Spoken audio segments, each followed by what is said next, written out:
Il ne t'écoute pas, il t'observe. Ton regard, ton silence, ta présence, voilà ce qui dicte ton pouvoir. Un homme véritable n'impose pas par des discours, il impose par son aura. Tu veux inspirer la crainte et le respect sans ouvrir la bouche? Alors écoute bien. Car ce que tu vas entendre ici, ce ne sont pas des conseils de coach en développement personnel. C'est le code des hommes que le monde craint. Ceux qui ont su régner dans l'ombre, dans le silence. Un code que suivent ceux qui gouvernent sans trône. Ceux qu'on respecte sans jamais oser les défier. Pas de plainte, pas de justification, seulement 10 lois, 10 principes que tu dois incarner pour que ton simple regard suffise à faire baisser les yeux. Grave-les dans ton esprit. Parce que dans le monde réel, ce ne sont pas les bavards qu'on écoute, ce sont les silencieux qu'on craint. 1. Ne parle jamais plus que nécessaire. Le silence est la langue du pouvoir. Les faibles bavardent, les forts observent. Chaque mot que tu prononces est une balle que tu remets à ton ennemi. Dans un monde de bruit, le silence est une menace. Il pèse, il dérange, il fait peur. Le chien qui aboie ne mord jamais. Le loup, lui, ne prévient pas, il frappe.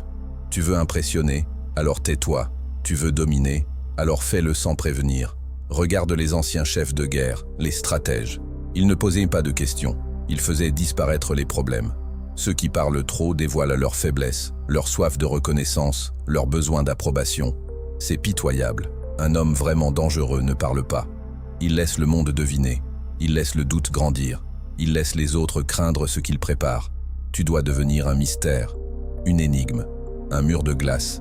Chaque fois que tu ouvres la bouche, demande-toi, est-ce que ça me rend plus fort, plus imprévisible, plus dangereux? Si la réponse est non, ferme-la. Le silence, c'est la posture du stratège, du conquérant. On ne négocie pas avec un homme qui ne parle pas. On le craint, on le respecte. Parle trop, et tu redeviens un enfant, inoffensif, transparent, oubliable.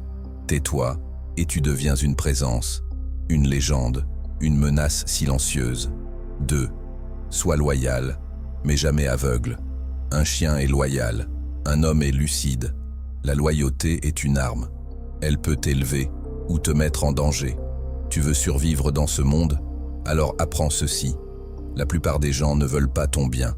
Ils veulent ton obéissance, ton silence, ton sacrifice. Ils t'offrent une cause, mais en coulisses, ils préparent ta chute. La mafia récompense la fidélité, oui, mais elle se défait de ceux qui n'ont pas compris le jeu. Celui qui donne sa loyauté sans limite devient un pion, un jouet, une cible facile. Tu crois que c'est noble de rester fidèle quand tout s'effondre? Non, c'est dangereux. Tu dois jurer fidélité à ton code, pas à des hommes. Les hommes mentent, trahissent, changent. Le code, lui, reste. Sois loyal, mais avec un œil ouvert, prêt à tout abandonner à la première trahison, sans hésiter, sans pardon. Un homme fort peut t'aimer, mais il reste prêt à trancher. Si quelqu'un trahit ton respect, ton honneur, ta confiance, tu ne cries pas, tu ne supplies pas, tu coupes, froidement, définitivement. La loyauté, ce n'est pas de rester quand tout s'écroule, c'est de tenir la ligne tant qu'elle est droite. Et le jour où elle se tord, tu passes le fil de ta lame, sans état d'âme. La vraie loyauté ne se donne pas, elle s'observe, elle se teste, et elle se brise au premier mensonge. N'oublie jamais, les traîtres ne préviennent pas. Ils sourient jusqu'à la dernière seconde. 3. Frappe le premier, et frappe pour marquer. Le monde ne respecte pas la paix, il respecte la peur. Dans la rue, dans les affaires, dans la vie, l'hésitation est une signature de victime. Les faibles attendent qu'on leur fasse du mal pour réagir. Les vrais prédateurs sentent le danger et ils l'éteignent avant qu'il bouge. Tu crois que c'est noble d'attendre, de parler, de négocier? Non, c'est un luxe que seuls les forts peuvent s'offrir. Toi, tu dois devenir l'incarnation du chaos calculé. Si tu sens qu'un conflit approche, tu n'attends pas qu'on t'attaque. Tu agis avant même qu'on ait levé la main. Le respect ne vient pas par des discours, il vient par l'exemple. Et parfois, cet exemple s'appelle arrêt brutal. Tu frappes une fois, mais tu frappes pour que ça reste gravé dans la mémoire collective.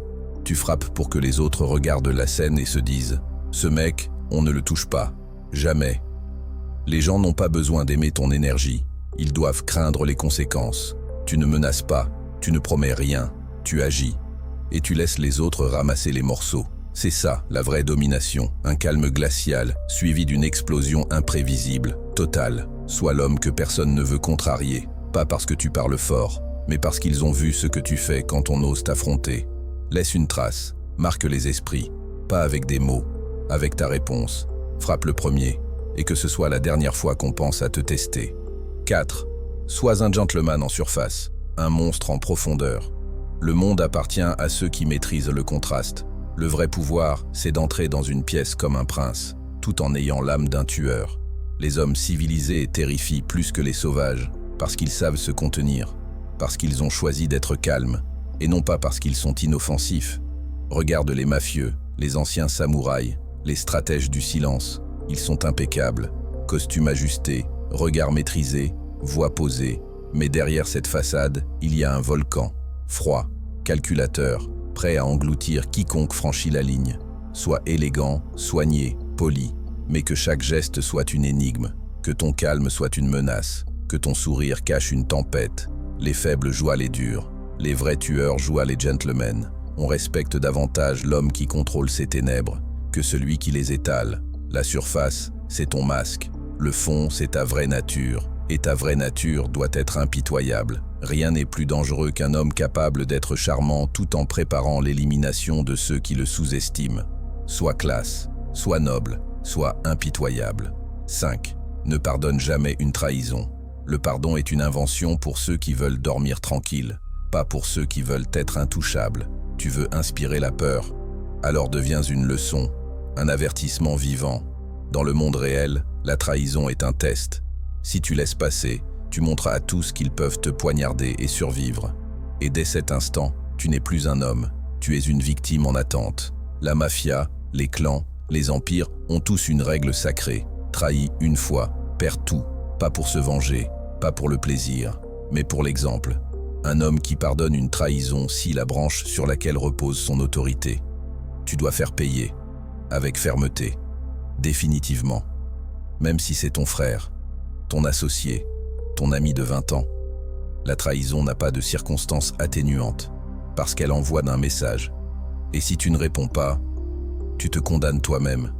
Coupe, éradique, efface. Que chaque homme sache que te trahir, c'est signer sa fin. Ton pouvoir ne repose pas sur ta gentillesse. Il repose sur la peur des conséquences. 6. Le respect se prend. Il ne se demande jamais. Un homme qui demande du respect est déjà humilié. Le respect, c'est une aura, un champ magnétique, une énergie que tu imposes sans un mot. Tu ne quémandes pas l'attention. Tu n'espères pas la reconnaissance. Tu forces les autres à t'admirer ou à te craindre. Le respect ne vient pas parce que tu es gentil. Il vient parce que tu es intransigeant. Parce que tu sais qui tu es. Parce que tu tiens la ligne, même quand elle te coûte. Les gens respectent celui qui ne recule pas, même dos au mur. Celui qui encaisse, mais qui ne plie jamais. Tu veux être respecté? Alors deviens une muraille, une structure, une présence. Fixe tes règles, trace tes limites et écrase ceux qui osent les franchir.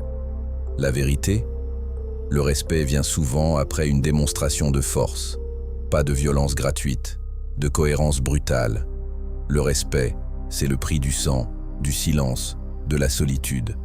Sois prêt à être seul, à perdre des opportunités, à te faire haïr, mais ne te courbe jamais, pas une fois, pas un degré, parce que le jour où tu plies, ils ne te relèveront pas, ils te piétineront. 7. Garde toujours un coup d'avance, les imprudents réagissent, les stratèges prévoient. Tu veux être respecté et redouté, alors deviens invisible et omniprésent. Le parrain ne vit jamais dans l'instant, il joue 10 coups d'avance. Il anticipe pendant que les autres s'agitent sans but. Il observe, il analyse, il comprend. Quand la crise éclate, il a déjà gagné, parce qu'il l'a préparé des mois à l'avance. Les hommes faibles se laissent submerger par le chaos. Les stratèges l'utilisent comme levier. Dans la mafia, chaque erreur que tu vois n'est pas une faute, c'est un piège, une illusion créée pour piéger les naïfs. Tu dois devenir ça, le piège, le poison dissimulé derrière le sourire, l'ombre qui manipule les événements. Tu dois tout voir, les failles, les faiblesses, les désirs cachés, les secrets enfouis. Et ensuite, tu tires les ficelles. Tu ne paniques pas, tu ne cours pas, tu contrôles. Sois la main qui déplace les pièces, pas le pion qui croit avancer de lui-même. Quand tu entres dans une pièce, la partie est déjà jouée. Eux l'ignorent, pas toi. 8. L'argent n'est qu'un outil. Le vrai pouvoir, c'est la peur. L'argent achète des bouches, mais pas des âmes. Tu veux que les gens te suivent, paye-les. Tu veux qu'ils restent loyaux, inspire-leur la crainte. L'argent donne l'illusion du pouvoir. Mais la peur crée des chaînes invisibles dans l'esprit des hommes. La vérité, tout le monde peut être acheté. Mais un homme qui te craint ne dort jamais tranquille. Il pense à toi la nuit. Il évite de parler de toi à la légère. Il te respecte en silence. Tu veux dominer?